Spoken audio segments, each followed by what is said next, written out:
15 Tammuz aujourd'hui. On va parler de la Iloula de Rabbi Haim Ben Attar, alav shalom, décédé 1743, il y a 276 ans en arrière, qui était la même génération du Baal Shem Tov.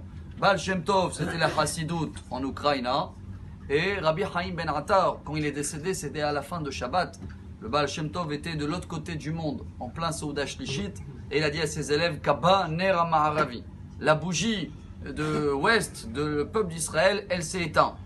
Avant de terminer avec les grandes ségoulottes qu'il y a, si chacun peut étudier un petit peu Orach Chaim HaKadosh, même une fois par semaine, ce qu'il a écrit sur la paracha, on va partager quelque chose de son nom dans notre paracha. Après l'accident des 24 000 morts dans la fin de la paracha de Balak, dans la paracha de Pinchas, Hachem lui demande de compter tout le monde. Et au milieu, il y a le compte de la tribu Yehuda.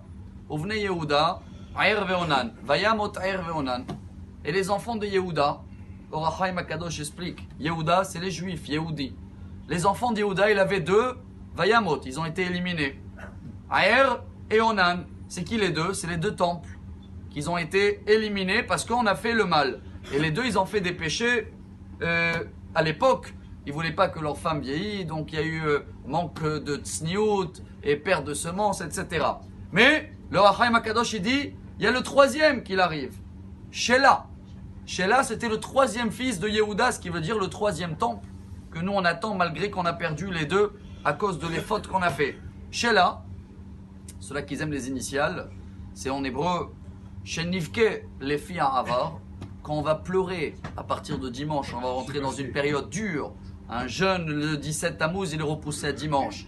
Et pendant 3 semaines, il n'y a pas de musique, il y a moins de mariage.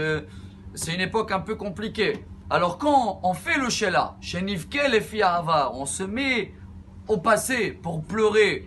Alors qu'est-ce qu'on va gagner? Toujours dans Shelah, Shenismach le'ma'an ha'atid. C'est là où on a la joie dans le troisième Beth Amikdash qui va venir. Ça, le Orach Chaim HaKadosh, il nous apprend. On va terminer en partageant une Gemara que tout le monde connaît.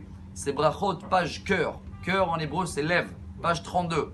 Là-bas, la Gemara dit depuis que les deux temples ils ont été détruits, Nifseka Chomat Barzel, Ben Israël et Ben Aviem Sheba Shamayim. Qu'est-ce qu'on a perdu? On a perdu ce manque de contact. La Gemara dit c'est comme un mur qu'on a maintenant. On peut dialoguer avec Dieu, on prie tous les jours, on le demande, mais on n'a pas forcément le retour que nous on souhaite d'avoir tout le temps. En tous les cas, on ne le voit pas.